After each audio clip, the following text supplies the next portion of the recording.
This is BNN, the Boss News Network, and this is a review for the Fox television show Gotham. As you may have guessed, this review will have spoilers, however I'm pretty sure everybody has seen the show by now, and I'm pretty sure everyone loved it because it was a great show. And that being said, let us begin.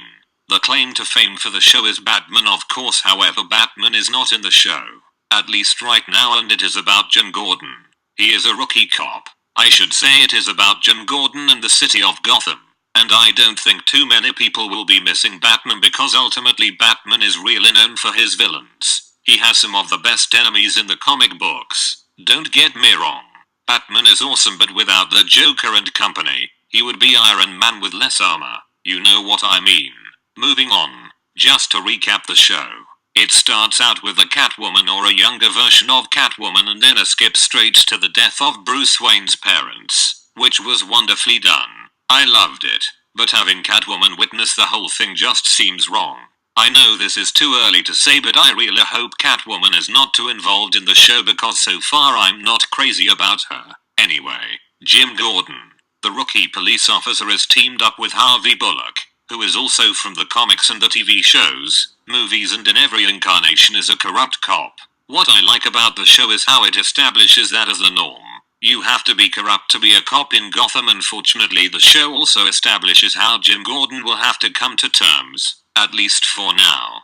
Throughout the season we will see multiple potential Jokers. We saw one in this episode. Could he end up being the actual Mr. J? Time will tell. We got to see a young Poison Ivy, which was kind of whatever. Moving on. The story is really well done, well written lines, and the characters gave powerful performances. There were a few questionable performances, maybe Catwoman, as I said before, but then we never really hear her speak or anything, so it is hard to say. The Penguin got a lot of face time and made good uses of it.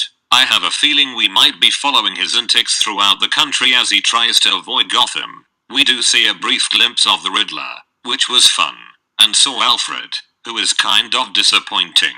His accent is pretty heavy, he is hard to understand. Maybe the hard to understand Alfred is a nod to Christopher Nolan. Anyway, about 2 or 3 people impress me. Jim Gordon played a very solid performance. Harvey Bullock could turn out to be the knockout punch of the show, and good for him. I've seen that guy in literally every single cancelled show to ever air on Fox. And the other runaway star of the episode is Jada Pinkett Smith, who plays Fish Mooney. Fish Mooney is a totally original character, and we can see her jumping into the pages of the Batman comic books, just like Harley Quinn did back during the original Batman the Animated Series. Or there is a theory going around that Fish Mooney could be a young version of Amanda Waller. That could be fun. The theme of the show is obviously right versus wrong and walking the line of corruption. Wouldn't it be cool if this show can last 12 or 15 seasons and we get to see a natural progression of Batman? We got to see that for Smallville. The action in this pilot episode was very well done. Well choreographed. Quite a number of fights. The wow factor would have to be Jim Gordon. The actor plays a role to the letter.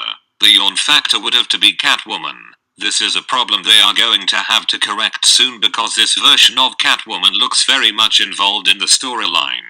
Anyway, the final score for this pilot episode is 9.6 out of 10. This has been a BNN review, and we just don't give a shit.